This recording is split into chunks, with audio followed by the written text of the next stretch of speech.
So in the second module, we have actually tension members as well as compression members there in the second module. That's analysis and design of tension members, and analysis and design of compression members are included in the second module. And I think from the second module is entirely different from the first module, and you can easily understand the problem.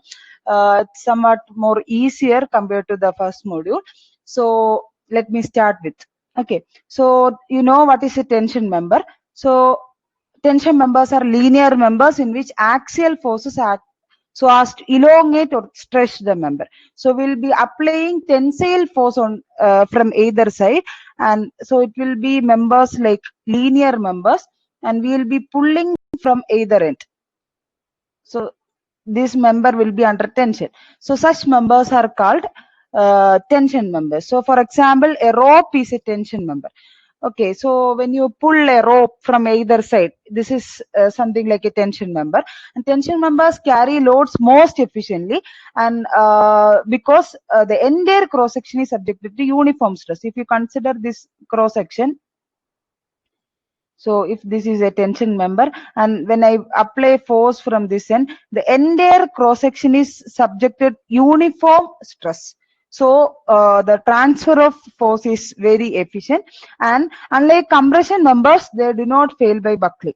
So you may be knowing when there is some compression member, and when this is subjected to some compression, and this may buckle. When some loads reaches, this may buckle. So that is the nature of a compression member that we'll discuss later on. And the tension member does not fail by buckling. So these are some basic idea. What is a tension member? These are linear members subjected to axial force, and uniform stress occurs in the cross section, so the transfer of force is very efficient. So some examples of tension member, like ties of a truss. So if you look into the figure, so this is a tie member, so this is subjected to tension. So pulling the joints at tension, you may have studied in TOS in previous semesters. So this is a tension member. So this is subjected to tension. Then suspenders of cable stayed suspension bridges. So you can see this is a cable stayed bridge. So these cables are suspending the deck of the bridge. So this is a these ties. So these suspenders, these are suspenders. So we'll see the cross section later on. These are subjected to tension. Then sag of roof purlins. So you can see. So this is a roof purlin. This is the tie rod. You can see this is a tie rod which is subjected to tension. Then bracings of buildings.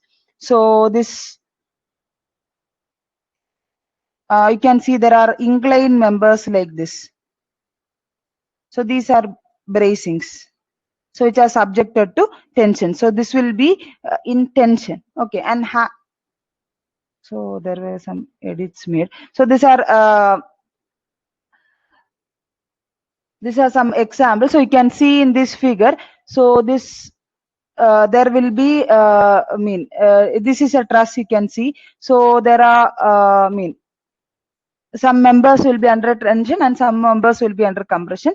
The this tie rods will be under ties of the truss will be under tension. So you can see this is a bridge. So this is a steel bridge. There will be members which are subjected to tension. Okay, and this is a suspension bridge. So you can see these hangers or hanging rods of the suspension cable are under tension. Then this is a braced building, so the inclined braces will be under tension. Okay, and this is a cable stayed bridge. So you can see this cables are under tension. Okay, so this is image from the textbook. So so you can see this is a tie member, so which is under tension. The stay cables of a cable stayed bridge or suspenders of a suspension cable, suspension bridge, they will be under tension.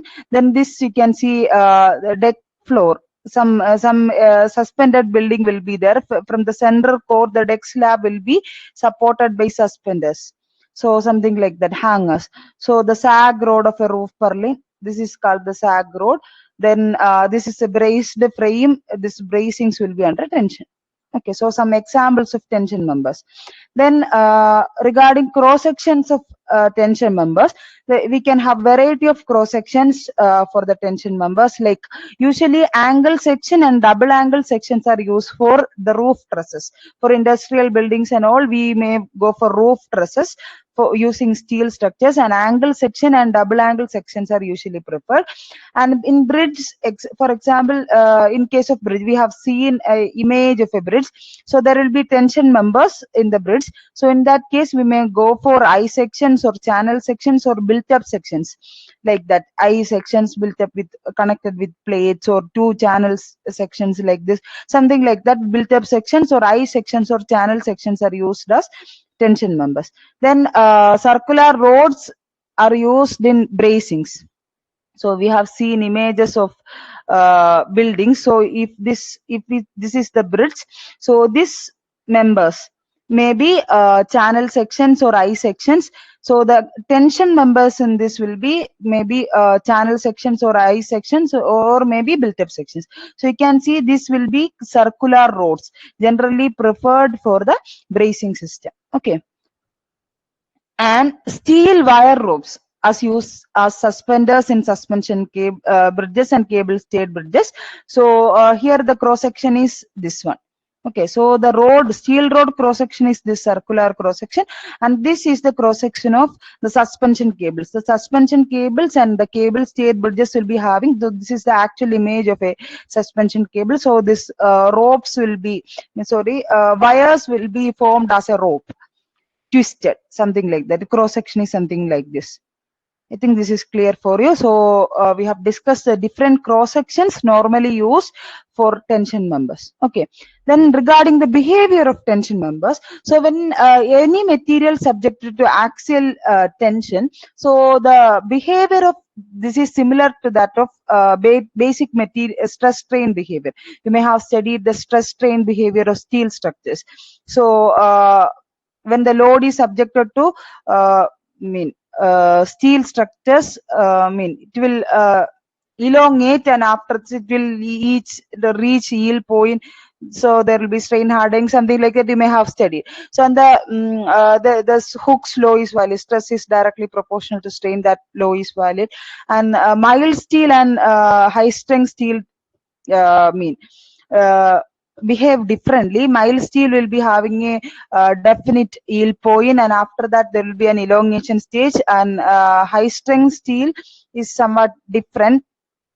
So the 0.2% proof stress, so there is nothing needed for you. So the behavior is different, and you may understand that much. Okay, so the basic behavior is similar to that of the stress strain behavior.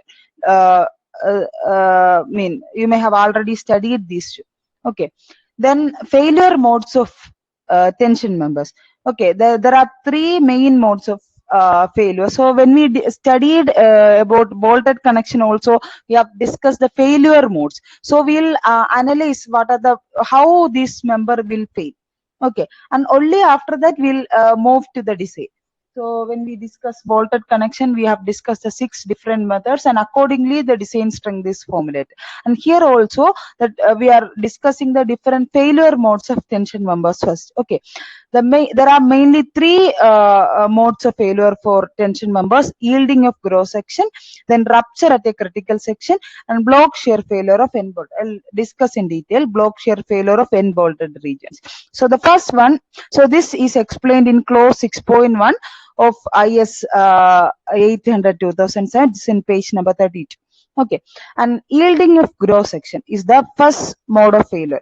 So you may be knowing, when any member is subjected to this tensile force. Let me draw a member. So if there is some member like this, I'll show the image later on. So some member, so this may elongate. So this load, tensile force, will cause elongation of members. That is very important. And the yield load, the elongation will be about 10 to 15% of the original length. This material will get elongated. So the tension member will get elongated. Okay, so and it becomes unserviceable. That's very important point. So in that case, we have to consider that yield load as the failure load. So if the elongation become more, and it cannot be what's called we cannot use that member, so the member become unserviceable. So that should also be considered as a failure. Okay, so the material is not breaking into two sections. A cross section will be becoming reducing at a particular section, and the member will become more elongated. That is called yielding.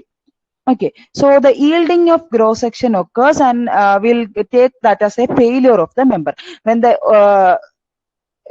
it reaches yield point, the elongation will become very high, and the member become unserviceable. That's one mode of failure of the tension member. Okay, then the second mode of failure is a rupture at a critical section. Okay, so the you may be knowing rupture means usually the plates under tension will have bolt holes. There will be bolt holes, and when you consider any member which is having some bolt holes and which is subjected to tension like this,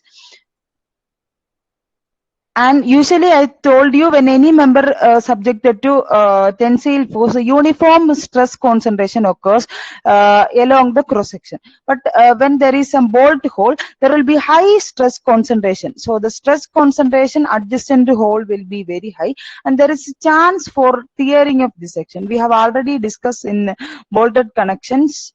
So this section will be tearing into two through the bolted region. So through the section, this will be tearing into two pieces. So this result in rupture or tearing of the critical section. So that is the another mode of failure. So whenever there is bolt holes, there is a chance for the tension member to fail through that critical section. Okay, so this is due to the stress concentration around the holes, and that section will be under very high stress, and there may be chance for the rupture of that particular section. So that is a second mode of failure of tension members. And the third failure is called block shear failure. So when there is an end connection, so the end of the tension member will be connected with bolts. So for example, in a truss, if this is a tension member, so this end, and for at this end they will be having bolts. So when this is pulled from either side, there is a chance of failure as a block along the block lane. I'll show the image. And this is possible when the material bearing strength and bolt strength are very higher. There is chance for the tearing of the member along the bolt holes. I'll show the image. So this is the image of a block shear failure. Okay, so this along this lane, so you may imagine this is a tie member of a truss. So this is elongating. At the end, there are bolted connection. So when the tensile force is applied, there is a chance for along the bolt holes, this will be teared, and this will be tearing into two pieces. So this is called block shear failure. Okay, and this is the other images, gross section yielding. So when the load is applied, tensile force is applied, the cross section will be reduced and it will be elongated, and the member become unserviceable. Length will become more. Okay, and the second section is a net section or neck section rupture. That means when there is bolt hole and this is applied, tension is applied, this may break into two pieces along the bolt hole portion. So that is a net section rupture. And the third one is the block shear failure along the bolted line. So the tension member itself will shear into two pieces. Okay, so you can see, so this is the block shear failure. I think this three failure modes are clear for you. And this is the clause from the code. Section 6 is for design of tension members. You may have noticed this one. This is page number 32. Design of, we have used 6.2 and 6.3 clause in design of bolted connection. So you may be familiar with this one. So the clause 6.1. or the section 6 is design of tension members, and 6.1, so they have explained the three modes of failure. The tension members are linear members in which the axial forces act to cause elongation, that we have already discussed what is a tension member. Okay, so the stretching is occurring, and such members can sustain loads up to the ultimate load, and at which this at the ultimate load stage they may fail by rupture. At the critical section, there is a chance for the failure of members at the critical section by rupture along the bolt holes along the critical section. Okay, and however, if the gross area of the member yields over a major portion of its length before the failure, there is chance for another failure, that is before the rupture there is a chance for the member to yield. Okay, and the member may become non-functional due to excessive elongation. That is another mode of failure. Okay, and plates and other rolled sections in tension may also fail by block shear. So these are the three modes of failure of tension members. Okay, this is close from the code. Okay, I think this is clear for you. So we have discussed what is a tension. So far we have discussed what is a tension member. Any member which is subjected to axial tension. Okay, and usually along the cross section the stress distribution is uniform and it does not fail by buckling. Then we have discussed the different practical examples like the ties of the trusses, then suspension cables and cable stayed rods of the bridges. Then there may be truss bridges in which the tension members will be there. Then if the deck slab is supported by hanging rods, something like that, or there are some other examples like this bracings of buildings, etc., are examples of tension members. Okay, and we have discussed the different cross sections used for the different types of buildings. Okay. Then we have discussed the failure modes of tension members. There are mainly three modes of failures. That is the gross yielding. In that case, the member become elongated and become unserviceable.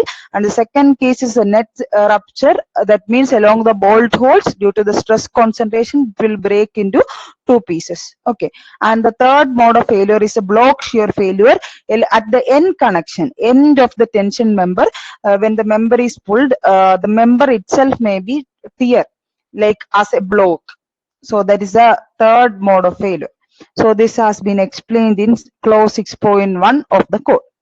Then accordingly, the factor design tension of the members will be formulated as T should be less than TD, and TD can be found as TD is the design strength. Whenever you design any tension member, the external load is the T load should be less than the design strength of the member. That's a clause they have written. So the factor design tension, whenever any member is subjected to any tensile force, the external tensile force should be less than the design strength of the member. Where TD is the design strength of the member, and TD can be found as the design strength of the member under axial tension. TD can be found as the lowest of TDG, TDN and TDB. TDG is the design strength due to yielding of cross section, and TDN is the rupture strength of critical section, and TDB is the block shear strength. Okay, so TD is the least of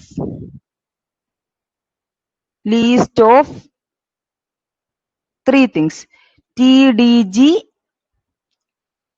TDN and TDB. Okay, so this is the least of these three things. Okay, so this TDG is the design strength due to yielding.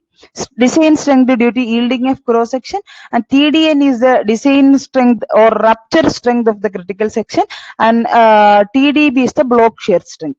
And this is explained in clause 6.2. Then this is explained in clause 6.3, and this is explained in clause 6.4 of our code. So we'll discuss these three in detail. Okay.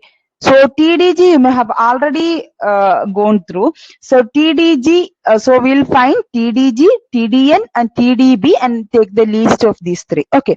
And TDG we have already discussed while discussing this bolted connection, that is design strength due to yielding of cross section is 6.2, close 6.2, and TDG can be found as TDG is equal to AgFy by gamma m, where Fy is the yield strength of the material of the tension member, Ag is the gross area of the section, and gamma mo is a partial safety factor in table 5. You have already covered all this portion. Ag is the gross section, whatever be the section, whether it is angle section, plate section, or road, whatever it is. And but in your syllabus, the angle sections and plates are included. Okay, only included. So we need to study only that one, the plates and the angle section. There is nothing else is required. Okay, so you can find TDG by this equation. I think this is familiar for you, so we'll do problems on this. Okay, then the second is the clause 6.3, the design strength due to rupture of critical section. Okay, so we have TDN. For finding TDN, we have plates as well as angle section included in the syllabus. I'll discuss about plates first. So this equation you have already covered. So plate analysis of bolted connection and design of bolted connection, we have came across the same formula. TDN is 0.9 AN FU by gamma ml. AN is the net area and FU is the ultimate strength of the material, and gamma ml is the factor of safety. Okay, partial safety factor as per the table 5. And this is the equation for AN. This something B minus N DH into plus another term is there into T, and this terms comes for the zigzag bolts, and we have only usually for architecture people only normal bolts are asked, so staggered one won't be asked. So in that case you have B minus N DH into T. That is the equation. B is the width of the plate, N is the number of bolts. So in this case, if you consider a plate with 3 bolts like this, so B will be the width, DH will be the diameter of the hole, and N will be the number of bolts into the thickness of plate into T is there. So B minus N DH into T will be the equation of AN. Okay, for plates. Then if you use the ultimate strength, the gamma ml is a partial safety factor. You can find TDG and TDN. Okay, so the next case is the angle. So we have discussed 6.3.1 for plates. Okay, 6.3.2 is for rods, and that is not included in your syllabus, so I haven't included. So this next clause 6.3.3 is single angles. Okay, and the rupture strength of an angle section. So if an angle section is used as this, what is called tension member, so the equation for the TDN is written as 0.9 ANC FU by, this is ANC FU by gamma ml plus beta into AGO FI by gamma mo. So you may refer your code, I think it's page number 33 or 34, something like that. So you can refer that code and the equation is there. This is ANC. I think in this image it is not clear. So this is ANC FU by gamma ml plus beta AGO FI by gamma mo. So you may refer your code also. Okay, so this ANC is the net area of the connected leg. So you may look into this figure. So the angles with single leg connections. So here there is only one leg is connected. So this leg is called connected leg, and the other leg is called the outstanding leg. So this is called this is the outstanding leg, and this is the connected leg. I think that is clear for you. Okay, so this in this 0.9 ANC is the net area of the connected leg. So you have to delete. So when you take this net, so we'll do in detail while discussing the problem also. So this, if this is, you will be knowing the length of this and the thickness of this member, and this similar to that of the bolt hole here, we have reduced the number of bolts, N into DH, B minus N DH into T. Similar to that, the total length minus N, number of bolts into diameter of this hole into the thickness, that will be the area. So this much area will be taking the connected leg area. So excluding the area of the net area of the connected leg. Okay, so that is ANC. So we'll be reducing that bolt hole diameter. I think this is there may have little bit confusion. I'll describe in detail while we do the problem. Okay, so I'll explain once again. I think so. If you consider this as a, so there will be some bolts at this portion. So if you have to, so if this width is known, say 100, and the thickness is say 10, and the bolt hole diameter is 22. If 20 mm bolts are used, 22 mm bolts. So this will be 100 minus 22 into T, into the thickness 10. So that will be the net area of the connected leg. So the AGO means the gross area of the outstanding leg. Okay. FU is the ultimate strength. FU is the ultimate strength of the material, and gamma ml is a partial safety factor, and beta, for finding beta we have another equation that we'll discuss. Then Fi is the yield strength, gamma mo is the partial safety factor as per table 5. So the only unknown term is ANC, and AGO is clear for you, right? So this is the net area of the connected leg, and AGO is the gross area of the outstanding leg. Okay, so this is called the outstanding leg. So the one which is not connected. So the gross area will be the length of this into the thickness. Say if it is 100 by 10, then 100 by 10 is the gross area of the connected. Is it clear? Now to find the beta value, so we have, so this is, there is one beta term here, and we have one equation for beta written in this. So 1.4 minus 0.076 into W by T into Fi by Fu into Bs by Lc. So where W is the outstanding leg width. So it all is mentioned in the figure. So the W is the outstanding leg width of the outstanding leg. By T is the thickness of the member. Then Bs is the shear lag width as shown in figure 6. So BS you can find using, there is no need to find the shear lag and all in detail for you people. So I'll explain whatever is required for you only. Okay, so BS is a shear lag width. So it is written as W plus WT minus T.